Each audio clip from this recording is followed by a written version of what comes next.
വരിക, നമുക്ക് കർത്താവിൻ്റെ പ്രകാശത്തിൽ വ്യാപരിക്കാം. ഇസ്യാസ് ദീർഘദർശിയുടെ പുസ്തകം 2-ാം അധ്യായം 5-ാം വാക്യം. ഈ കാലഘട്ടത്തിൽ സഭ നമ്മെ ക്ഷണിക്കുന്നത് ഇപ്രകാരം പ്രകാശത്തിലേക്ക് കടന്നു വരുവാനും ആ ദൈവത്തിൻ്റെ പ്രകാശത്തിൻ്റെ അനുഗ്രഹത്തിൽ വ്യാപരിക്കുവാനും വേണ്ടിയാണ്. അപ്രകാരം ദൈവിക പ്രകാശത്തിലേക്ക് കടന്നു വരുവാൻ നമ്മെ പ്രചോദിപ്പിക്കുന്ന നിരവധി വ്യക്തികൾ നമുക്ക് മാതൃകയായിട്ടുണ്ട്. ചൂണ്ടുപലകൾ പോലെയാണ് അവരുടെ ജീവിതം.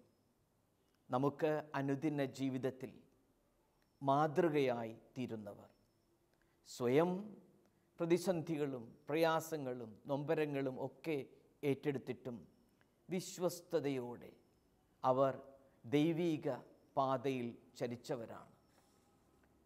ഉദാഹരണമായി സഖറിയാസ്, എലിസബത്ത്, അവരുടെ പുത്രനായ സ്നാപക യോഹന്നാൻ, യേശുവിൻ്റെ അമ്മയായ മറിയം, ജോസഫ്, രക്ഷകൻ്റെ വരവിനു വേണ്ടി കാത്തുനിന്നിരുന്ന ശിമിയോൻ, അന്ന, ഇങ്ങനെ നിരവധി പേർ നമ്മുടെ ധ്യാനത്തിനായി, നമുക്ക് മാതൃകയായി, ജീവിതത്തിന് പ്രചോദനമായി ഈ ദിവസങ്ങളിൽ നാം പ്രത്യേകമായി വിശുദ്ധ ഗ്രന്ഥ ഭാഗങ്ങളുടെ വെളിച്ചത്തിൽ അവരുടെ ജീവിതം വിചിന്തനം ചെയ്യുകയാണ്. പ്രത്യേകമായി ഈ ഒരു കുടുംബത്തിൻ്റെ കഥ എടുക്കാം. സഖറിയാസിൻ്റെയും എലിസബത്തിൻ്റെയും യോഹന്നാൻ്റെയും ആ കുടുംബം. ഫ്രാൻസിസ് പാപ്പ കുടുംബത്തെ പറ്റിയുള്ള ആ സിനഡിനു ശേഷം പ്രസിദ്ധീകരിച്ച സ്നേഹത്തിൻ്റെ സന്തോഷം, അമോരിസ് ലെറ്റീസിയ, അത് തുടങ്ങുന്നത് തന്നെ ഇപ്രകാരം ഒരു വാക്യം കൊടുത്തുകൊണ്ടാണ്: കുടുംബങ്ങൾ അനുഭവിക്കുന്ന സ്നേഹത്തിൻ്റെ സന്തോഷം സഭയുടെയും സന്തോഷമാണ്. അങ്ങനെ കുടുംബങ്ങളിൽ സന്തോഷവും സമാധാനവും നിറഞ്ഞു നിൽക്കുമ്പോഴാണ് സഭയും സൗഭാഗ്യത്തിൻ്റെ ഉന്നതങ്ങളിലേക്ക് നടന്നു നീങ്ങുക. ഇവിടെ പുതിയ നിയമത്തിൽ ഇപ്രകാരം ദൈവത്തെ വിശ്വസ്തയോടെ കാത്തിരുന്ന ഒരു കുടുംബമുണ്ട്. സഖറിയാസും എലിസബത്തും സ്നാപക യോഹന്നാനും. ഇതേപോലെ തന്നെ നമുക്ക് മാതൃകളായിത്തീരുന്ന മറിയവും ജോസഫും ശിമിയോനും അന്നയും എല്ലാം അവരുടെ ജീവിതത്തിലെ ഒരു പ്രധാനപ്പെട്ട കാര്യം, അവരിങ്ങനെ ദൈവത്തിൻ്റെ കൃപാവരത്തിനായി കാത്തിരുന്നവരാണ്. മടുപ്പില്ലാതെ കാത്തിരുന്നവർ. അവരുടെ ജീവിതം എന്നും ഈ ത്യാഗത്തോടുകൂടെ ദൈവത്തിൻ്റെ കൃപാവരത്തിനായി അവർ കാത്തിരുന്നു. ആ കാത്തിരിപ്പിന് ഫലവുമുണ്ടായി. മാത്രമല്ല, അവരുടെ ജീവിതം സമ്പൂർണമായ ഒരു സമർപ്പണത്തിൻ്റെ ജീവിതം കൂടിയായിരുന്നു. അതായിരുന്നു അവരുടെ ജീവിതത്തിൻ്റെ ഏറ്റവും വലിയ നിക്ഷേപം, സമർപ്പണം. ദൈവത്തിൻ്റെ പദ്ധതിക്കനുസരിച്ച്, ദൈവത്തിൻ്റെ തിരുവിഷ്ടമനുസരിച്ച് ജീവിതം തന്നെ സമർപ്പിക്കുക. മാത്രമല്ല, പരാതിയും പരിദേവനങ്ങളുമില്ലാതെ, പരിധികൾ ഒക്കെ പലതുണ്ടായിട്ടും അവർ എല്ലാം ദൈവത്തിൽ സമർപ്പിച്ച് സമ്പൂർണമായ വിശ്വസ്തയോടെ വിശ്വാസത്തോടുകൂടെ ജീവിച്ചു. അങ്ങനെ കാത്തിരിപ്പ്, അതോടൊപ്പം തന്നെ സമർപ്പണം, ഈ സമർപ്പണത്തിൻ്റെ അടിസ്ഥാനമുള്ള സമ്പൂർണമായ വിശ്വാസം, വിശ്വസ്തയോടുകൂടിയുള്ള ജീവിതം, ഇതാണ് ആ കുടുംബത്തിൽ നിന്നും എല്ലാ കുടുംബങ്ങൾക്കും മാതൃകയായി സ്വീകരിക്കുവാനുള്ളത്. നമുക്ക് സഖറിയാസിൻ്റെ ജീവിതം ആദ്യം വിചിന്തനത്തിനെടുക്കാം.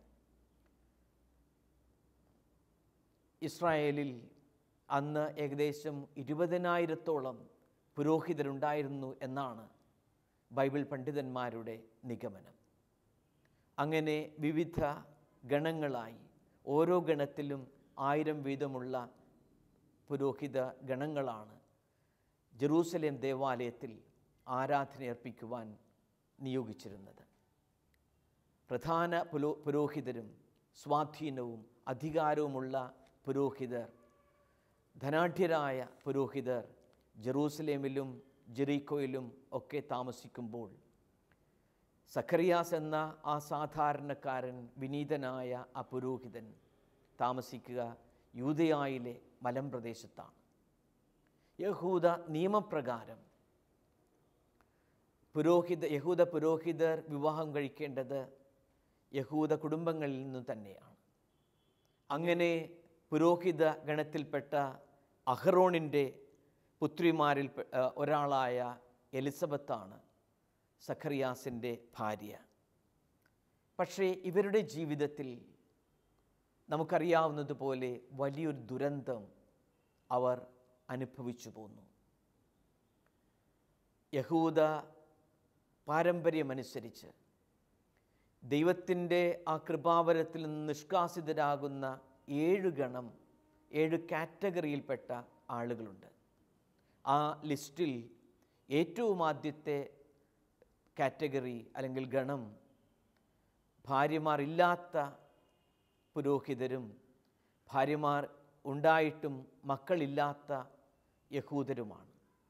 അങ്ങനെ ആ ലിസ്റ്റ് അനുസരിച്ച് സഖറിയാസിൻ്റെയും എലിസബത്തിൻ്റെയും ജീവിതം വലിയ ദൈവസന്നിധിയിൽ നിന്നും ആ കൃപാവരത്തിൽ നിന്നും നിഷ്കാസിതരായി ആ പ്രയാസം എന്നും അനുഭവിച്ച് കഴിഞ്ഞു പോകുന്ന വ്യക്തികളാണ്. അങ്ങനെ വലിയ ഒരു പ്രതിസന്ധി, വലിയൊരു ദുരന്തം അനുദിനം അനുഭവിച്ചു പോകുന്ന ഒരു കുടുംബം, ഒരു പുരോഹിതൻ സഖറിയാസ്. പക്ഷേ ലൂക്കായുടെ സുവിശേഷം 1-ാം അധ്യായം 6-ാം വാക്യത്തിൽ കാണുന്നത് പോലെ ആ മനുഷ്യൻ ദൈവത്തിൻ്റെ മുൻപിൽ നീതിനിഷ്ഠനും കർത്താവിൻ്റെ കൽപ്പനകളും പ്രമാണങ്ങളും കുറ്റമറ്റ വിധം അനുസരിക്കുന്നവനുമായിരുന്നു. അങ്ങനെ ജീവിതത്തിൽ ഇങ്ങനെ ദുരന്തങ്ങളും നൊമ്പരങ്ങളുടെ അനുഭവങ്ങളുമുണ്ടെങ്കിലും ദൈവത്തിൻ്റെ മുൻപിൽ നീതിനിഷ്ഠയോടുകൂടെ ദൈവത്തിൻ്റെ കൽപ്പനകളും പ്രമാണങ്ങളും വിശ്വസ്തയോടെ പാലിച്ച് ജീവിച്ച ഒരു പുരോഹിതൻ, ഒരു യഹൂദൻ. അങ്ങനെ ദൈവം ആഗ്രഹിക്കുന്ന ആ ജീവിതം നയിക്കുന്ന വ്യക്തികൾക്ക്, പ്രത്യേകിച്ച് നോമ്പും ഉപവാസവും കൂദാശ ജീവിതവും ദാനധർമ്മങ്ങളുമൊക്കെ പാലിച്ചുകൊണ്ട് ആ പ്രമാണങ്ങൾക്ക് അനുസരിച്ചുകൊണ്ട് ദൈവവിശ്വാസത്തിൽ വിശ്വസ്തയോടെ ജീവിക്കുന്ന ഈ ഒരു പുരോഹിതൻ തീർച്ചയായിട്ടും ദൈവസന്നിധിയിൽ പ്രീതി കണ്ടെത്തും. ദൈവത്തിൻ്റെ കൃപ അങ്ങനെയുള്ള മനുഷ്യരെ തേടിയെത്തും. നമ്മുടെയും ജീവിതത്തിൽ പ്രതിസന്ധികളും പ്രശ്നങ്ങളും ദുരന്തങ്ങളുമൊക്കെ കടന്നു വരാം. പക്ഷേ ദൈവത്തിൻ്റെ ആ കൽപ്പനകളിൽ വിശ്വസ്തയോടെ വിശ്വാസത്തിൽ അടിയുറച്ച് ആ ദൈവത്തിൽ സമ്പൂർണ്ണമായി സമർപ്പിച്ച് ദൈവത്തിൻ്റെ കൃപാവരത്തിനു വേണ്ടി കാത്തു നിൽക്കുന്ന വ്യക്തികളിൽ അവിടുത്തെ വരദാനം നിശ്ചയമായും കടന്നു വരും. പൗലോസ് അപ്പോസ്തലൻ റോമാക്കാർക്ക് എഴുതിയ ലേഖനം 4-ാം അധ്യായം 18-ാം വാക്യത്തിൽ നാം കാണുക ഇപ്രകാരമാണ്: പ്രതീക്ഷയ്ക്ക് സാധ്യമില്ലാതിരുന്നിട്ടും പ്രതീക്ഷയോടുകൂടെ അവൻ വിശ്വസിച്ചു. അബ്രാഹത്തിനെ പറ്റിയാണ് വിവരിക്കുക. അങ്ങനെ പ്രതീക്ഷകൾക്കെല്ലാം അപ്പുറത്ത് ദൈവം പ്രവർത്തിക്കുന്ന ഒരു വ്യക്തിയുടെ ജീവിതാനുഭവമാണ് അബ്രാഹത്തിൻ്റെ ജീവിതത്തിൽ കാണുക. ഇതേപോലെ തന്നെ എല്ലാ പ്രതീക്ഷകൾക്കും അപ്പുറം സഖറിയാസ് ദൈവത്തിൻ്റെ കൃപ തൻ്റെ ജീവിതത്തിലേക്ക് കടന്നു വരുമെന്നുള്ള ആ ഉറച്ച വിശ്വാസത്തോടെ ബോധ്യത്തോടുകൂടെ ജീവിക്കുന്നു. പൗലോസ് അപ്പോസ്തലൻ ഹെബ്രായർക്ക് എഴുതിയ ലേഖനം 11-ാം അധ്യായം 1-ാം വാക്യത്തിൽ നാം വിശ്വാസത്തെ പറ്റിയുള്ള ആ നിർവചനം കാണുന്നുണ്ട്. വിശ്വാസം എന്നത് പ്രത്യാശിക്കുന്നവ ലഭിക്കുമെന്നുള്ള ഉറപ്പും കാണപ്പെടാത്തവ ഉണ്ട് എന്നുള്ള ബോധ്യവുമാണ്.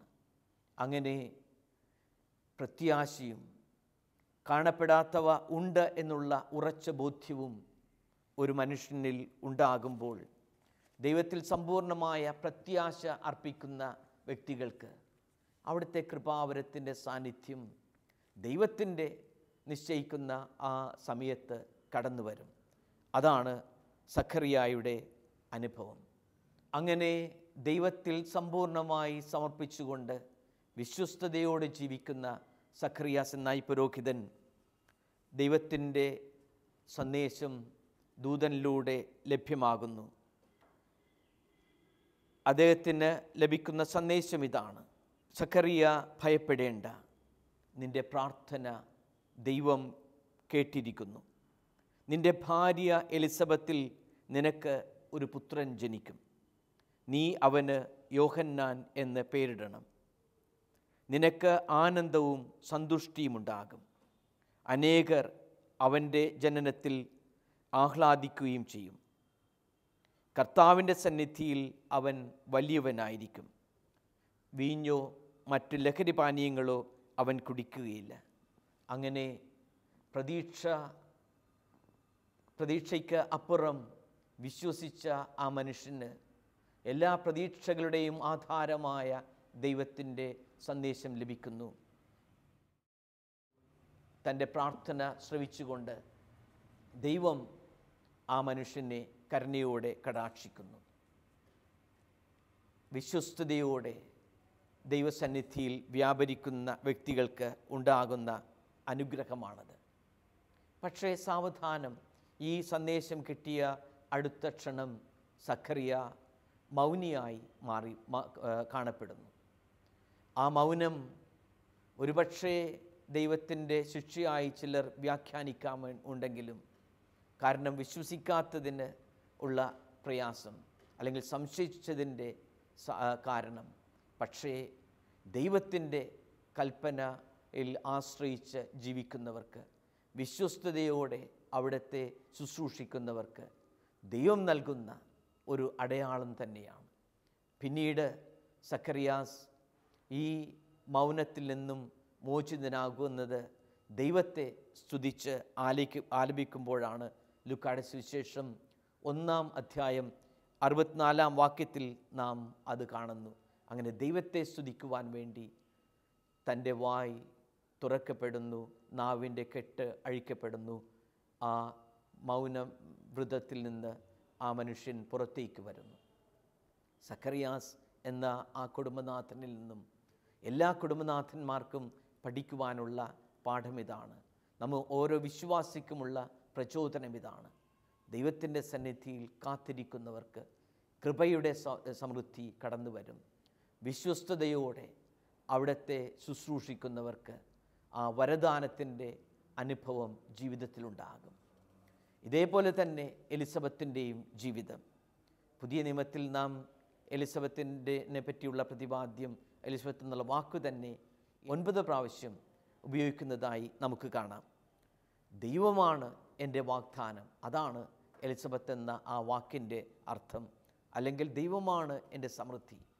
അങ്ങനെ ദൈവത്തിൽ ആശ്രയിച്ച അവളും ആ ദൈവത്തിൻ്റെ വാഗ്ദാനം അവളുടെ ജീവിതത്തിൽ നിറവേറ്റപ്പെടുന്നതായിട്ടുള്ള അനുഭവം, ആ ദൈവത്തിൻ്റെ സമൃദ്ധി അവൾ ജീവിതത്തിൽ അനുഭവിക്കുവാനാകുന്നു.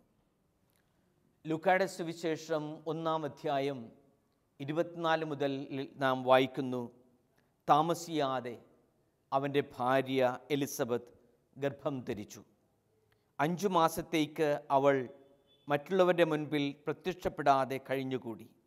അവൾ പറഞ്ഞു, മനുഷ്യരുടെ ഇടയിൽ എനിക്കുണ്ടായിരുന്ന അപമാനം നീക്കിക്കളയാൻ കർത്താവ് എന്നെ കടാക്ഷിച്ച് എനിക്ക് ഇത് ചെയ്തു തന്നിരിക്കുന്നു. അങ്ങനെ ദൈവത്തിൻ്റെ കൃപ അവൾ അനുഭവിച്ചു. അവൾക്ക് മനുഷ്യരുടെ മുൻപിൽ ഉണ്ടായിരുന്ന അപമാനം ദൈവം തന്നെ എടുത്തു മാറ്റി. അവളുടെ നിരന്തരമായ പ്രാർത്ഥന, നീണ്ട വർഷങ്ങളിലുണ്ടായിരുന്ന കാത്തിരിപ്പിന് ദൈവം അവൾക്ക് സമ്മാനം, പ്രത്യുത്തരം നൽകിയിരിക്കുന്നു. അവൾ ദൈവത്തിൻ്റെ സാന്നിധ്യം, ക്രിസ്തുവിൻ്റെ സാന്നിധ്യം ആദ്യം തിരിച്ചറിഞ്ഞ വ്യക്തിയാണ്. ലൂക്കായുടെ സുവിശേഷം 1-ാം അധ്യായം 39-ാം വാക്യത്തിൽ നാം വായിക്കുക, എലിസബത്ത് പരിശുദ്ധാത്മാവ് നിറഞ്ഞവളായി. അവൾ ഉദ്ഘോഷിച്ചു, നീ സ്ത്രീകളിൽ അനുഗ്രഹീതയാണ്, നിൻ്റെ ഉദരഫലവും അനുഗ്രഹീതം. അങ്ങനെ ഗർഭസ്ഥ ശിശുവായ യേശുവിനെയും കൊണ്ട് പരിശുദ്ധ കന്യകാമറിയം എലിസബത്തിനെ സമീപിക്കുമ്പോൾ ആ ദൈവത്തിൻ്റെ സാന്നിധ്യം അറിയുന്ന വ്യക്തിയാണ് എലിസബത്ത്. അവൾ ഉദ്ഘോഷിക്കുകയാണ്, ഇതാ നിൻ്റെ അഭിവാദന സ്വരം എൻ്റെ ചെവികളിൽ പതിഞ്ഞപ്പോൾ ശിശു എൻ്റെ ഉദരത്തിൽ കുതിച്ചു ചാടി. കർത്താവ് അരുൾ ചെയ്ത കാര്യങ്ങൾ നിറവേറുമെന്ന് വിശ്വസിച്ചവൾ ഭാഗ്യവതി. അങ്ങനെ കർത്താവിൻ്റെ സാന്നിധ്യം ഉള്ളിൽ അനുഭവിക്കുകയും തിരിച്ചറിയുകയും അത് പ്രഘോഷിക്കുകയും ചെയ്തവളാണ് എലിസബത്ത്. തീർച്ചയായിട്ടും സക്കറിയാസും എലിസബത്തും സംശയിച്ചിരുന്ന അവസരങ്ങളുമുണ്ട്. ഒരുപക്ഷേ ഈ വാർദ്ധക്യത്തിൽ ഈ ഗർഭം പൂർണ്ണമായി വിജയപ്രദമായി മാറുമോ, അത് ശരിയാണോ എന്നുള്ള സംശയമൊക്കെ ഉണ്ടാകാമെങ്കിലും ഒരു കാര്യം വ്യക്തം, അവർ വിശ്വസ്തയോടെ ദൈവസന്നിധിയിൽ വ്യാപരിച്ചു. കാത്തിരിപ്പിൻ്റെ ആ ജീവിതത്തിന് പരിണത ഫലമായി കർത്താവിൻ്റെ കൃപ അനുഭവിക്കുവാനുമായി. അങ്ങനെയുള്ള ഒരു കുടുംബത്തിലേക്ക് കടന്നു വന്ന പ്രവാചകനാണ്, യേശുവിൻ്റെ മുന്നോടിയാണ് സ്നാപക യോഹന്നാൻ. ലൂക്കായുടെ സുവിശേഷം 1-ാം അധ്യായം 38-ാം വാക്യത്തിൽ ഗബ്രിയേൽ ദൂതൻ സ്നാപക യോഹന്നാൻ്റെ വരവിനെപ്പറ്റി ഉദ്ദേശിച്ചുകൊണ്ടാണ് ഇപ്രകാരം പറയുക, ദൈവത്തിന് അസാധ്യമായ ഒന്നുമില്ല. അങ്ങനെ ആ ദൈവത്തിൻ്റെ സാന്നിധ്യം അറിയിക്കുവാൻ ഉദാഹരണമായി നൽകുക, വാർദ്ധക്യത്തിൽ ഗർഭവതിയായ എലിസബത്തിൻ്റെ ഉദാഹരണം കൊടുത്തുകൊണ്ട് സ്നാപക യോഹന്നാൻ്റെ വരവ് അറിയിച്ചുകൊണ്ടാണ്. മാനുഷികമായി അസാധ്യമായത് ദൈവത്തിന് സാധ്യമാണെന്നുള്ള യാഥാർത്ഥ്യം സ്നാപക യോഹന്നാൻ്റെ ഈ സാന്നിധ്യത്തിൻ്റെ ഉദാഹരണം കൊടുത്തുകൊണ്ട് ഗബ്രിയേൽ ദൂതൻ വ്യക്തമാക്കുന്നു.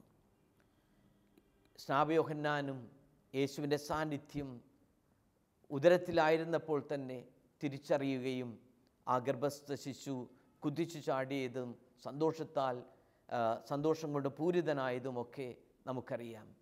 സഭാപിതാക്കന്മാർ പറയുക, സ്നാപക യോഹന്നാൻ്റെ ആ ആനന്ദത്താലുള്ള ആ കുതിച്ചുചാട്ടം അതാണ് ക്രിസ്തുവിൽ നിന്നും അദ്ദേഹത്തിന് ആദ്യമായി ലഭിച്ച ജ്ഞാനസ്നാനം എന്നൊക്കെയാണ്. അങ്ങനെ യേശുവിൻ്റെ സാന്നിധ്യം തിരിച്ചറിയുകയും ആ സാന്നിധ്യം വിളിച്ചറിയിക്കുവാൻ, അത് പ്രഘോഷിക്കുവാൻ, അത് സാക്ഷിയാക്കുവാനും കടന്നു വന്ന വ്യക്തിയാണ് സ്നാപക യോഹന്നാൻ. മാർക്കോസിൻ്റെ സുവിശേഷം 1-ാം അധ്യായം 4-ാം വാക്യത്തിൽ നാം വായിക്കുന്നു, അനുതാപത്തിൻ്റെ ജ്ഞാനസ്നാനം പ്രസംഗിച്ചുകൊണ്ട് സ്നാപക യോഹന്നാൻ മരുഭൂമിയിൽ പ്രത്യക്ഷപ്പെട്ടു. യൂദയ മുഴുവനിലെയും ജെറൂസലേമിലെയും ജനങ്ങൾ അവൻ്റെ അടുത്തെത്തി. അവർ പാപങ്ങൾ ഏറ്റുപറഞ്ഞ് ജോർദാനിൽ വച്ച് സ്നാനം സ്വീകരിച്ചു. അങ്ങനെ ക്രിസ്തുവിൻ്റെ മുന്നോടിയായി ക്രിസ്തുവിൻ്റെ വരവിന് ജനങ്ങളെ ഒരുക്കുവാൻ വേണ്ടി അനുതാപത്തിൻ്റെ പുതിയ സന്ദേശം പകർന്നുകൊണ്ട് സ്നാപക യോഹന്നാൻ പ്രത്യക്ഷപ്പെടുന്നു. യോഹന്നാൻ്റെ സുവിശേഷം 1-ാം അധ്യായം 27-ാം വാക്യത്തിൽ നാം കാണുക, സ്നാപക യോഹന്നാൻ യേശുവിൻ്റെ വരവിനെ പ്രഖ്യാപിക്കുകയാണ്. ഇതാ ദൈവത്തിൻ്റെ കുഞ്ഞാട്, ലോകത്തിൻ്റെ പാപങ്ങൾ നീക്കുന്നവൻ എന്ന് പറഞ്ഞുകൊണ്ട്. അങ്ങനെ യേശുവിൻ്റെ വരവിനെ സാക്ഷ്യപ്പെടുത്തുവാൻ യോഹന്നാൻ പ്രത്യക്ഷനായി.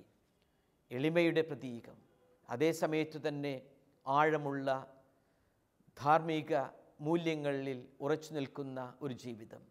അതുകൊണ്ടാണ് നിർഭയനായി ധർമ്മം പ്രഘോഷിക്കുവാനും സത്യത്തിൻ്റെ മാർഗം പിൻചെല്ലുവാനും സ്നാപക യോഹന്നാന് ആകുക. ഒരുപക്ഷെ തൻ്റെ ജീവിതം പോലും നഷ്ടപ്പെടുത്തിക്കൊണ്ട് തന്നെ ആ മനുഷ്യൻ നീതിക്ക് വേണ്ടി നിലകൊള്ളുന്നു. അനുതാപത്തിൻ്റെ പുതിയ സുവിശേഷം പ്രഘോഷിച്ചുകൊണ്ടും ദൈവരാജ്യത്തിൻ്റെ വരവിനെ അറിയിച്ചുകൊണ്ട് യേശുവിൻ്റെ മുന്നോടിയായി നിലകൊണ്ടുകൊണ്ടും അതേസമയത്ത് തന്നെ എളിമയുടെ പ്രതീകമായി എൻ്റെ പിന്നാലെ വരുന്നവൻ്റെ ചെരുപ്പിൻ്റെ വാറഴിക്കുവാൻ പോലും ഞാൻ യോഗ്യനല്ല എന്ന് പറഞ്ഞ് തൻ്റെ ജീവിതത്തിൻ്റെ യാഥാർത്ഥ്യം ദൗത്യം മനസ്സിലാക്കിക്കൊണ്ട് ജീവിക്കുന്ന ധന്യമായ ഒരു ജീവിതം, നീതിയുടെ പാതയിൽ, സത്യത്തിൻ്റെ മാർഗത്തിൽ, ധർമ്മത്തിൻ്റെ ശുശ്രൂഷയിൽ ജീവിച്ച ഒരു അനുഗ്രഹീത ജീവിതം. അതാണ് മാർക്കോസിൻ്റെ സുവിശേഷം 6-ാം അധ്യായം 14 മുതൽ 29 വരെയുള്ള വാക്യങ്ങളിൽ നാം കാണുക.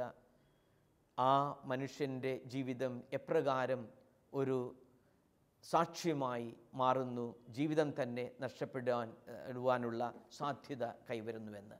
ഈ ഒരു കുടുംബത്തിൻ്റെ കഥ, സക്കറിയാസ് വിശ്വസ്തയോടെ ദൈവപ്രമാണങ്ങൾക്കനുസൃതമായി കാത്തിരുന്ന ആ മനുഷ്യൻ, എലിസബത്ത് തൻ്റെയും ജീവിതം അങ്ങനെ ദൈവത്തിൻ്റെ മുൻപിൽ എന്നും കാത്തിരിപ്പിൻ്റെ ഒരു ജീവിതമാക്കിയ മാറ്റിയ വ്യക്തി, സ്നാപയോഹന്നാൻ ജീവിതം തന്നെ സാക്ഷ്യമായി ക്രിസ്തുവിൻ്റെ മുന്നോടിയായി മാറ്റിയ വ്യക്തി. ഈ ഒരു കുടുംബം ലോകത്തിലുള്ള എല്ലാ കുടുംബങ്ങൾക്കും മാതൃക നൽകുകയാണ്, നമ്മുടെ ഓരോരുത്തരുടെയും ജീവിതത്തിന് പ്രചോദനമായി തീരുകയാണ്. ഫ്രാൻസിസ് പാപ്പയുടെ സ്നേഹത്തിൻ്റെ സന്തോഷം അമോരിസ് ലെത്തിസിയിലേക്ക് നമുക്ക് തിരികെ വരാം.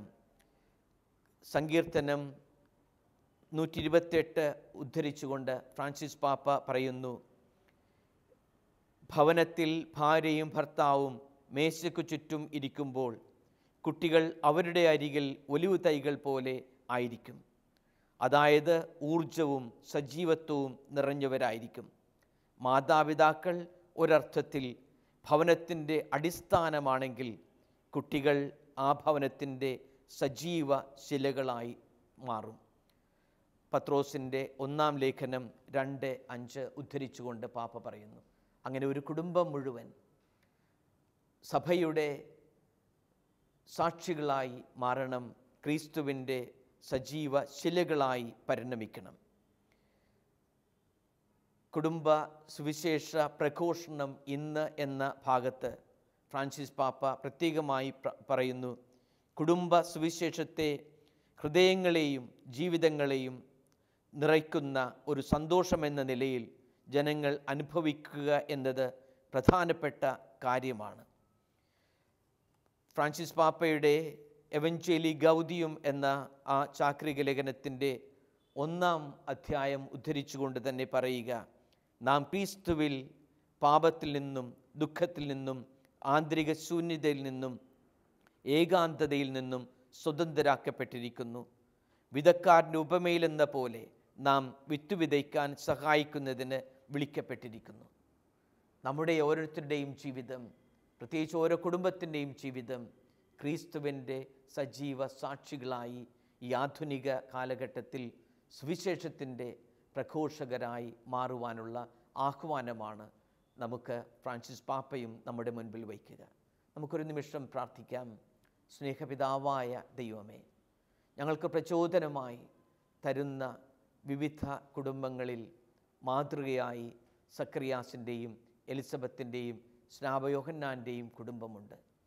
അവർ വിശ്വസ്തയോടെ അങ്ങയുടെ വചനത്തെ ധ്യാനിക്കുകയും കൃപയ്ക്കായി കാത്തിരിക്കുകയും ചെയ്തതുപോലെ ഞങ്ങളുടെയും കുടുംബങ്ങൾ എന്നും വിശ്വാസത്തിൽ അടിയുറച്ച് ജീവിക്കുവാൻ, വിശ്വസ്തയോടെ വ്യാപരിക്കുവാൻ, അങ്ങയുടെ കൃപയ്ക്കായി കാത്തിരിക്കുവാൻ അനുഗ്രഹിക്കണമേ.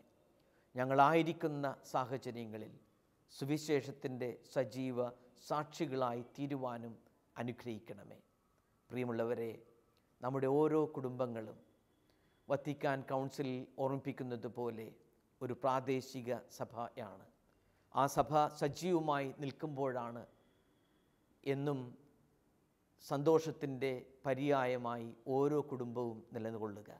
നമ്മുടെ കുടുംബങ്ങൾ അങ്ങനെ സഭയുടെ സജീവ ശിലകളായി സന്തോഷത്തിൻ്റെ മാതൃകകളായി മാറ്റിയെടുക്കാം. പരസ്പര ധാരണയിൽ, സ്നേഹത്തിൽ, ദൈവത്തിലുള്ള വിശ്വസ്തതയിൽ, കൃപയ്ക്കായുള്ള കാത്തിരിപ്പിൽ നമ്മുടെ കുടുംബങ്ങൾ മാറട്ടെ. നമ്മുടെ ഓരോ കുടുംബത്തെയും ഈ കാലഘട്ടത്തിൽ പ്രത്യേകിച്ച് ദൈവം സമൃദ്ധമായി അനുഗ്രഹിക്കുകയും ചെയ്യട്ടെ.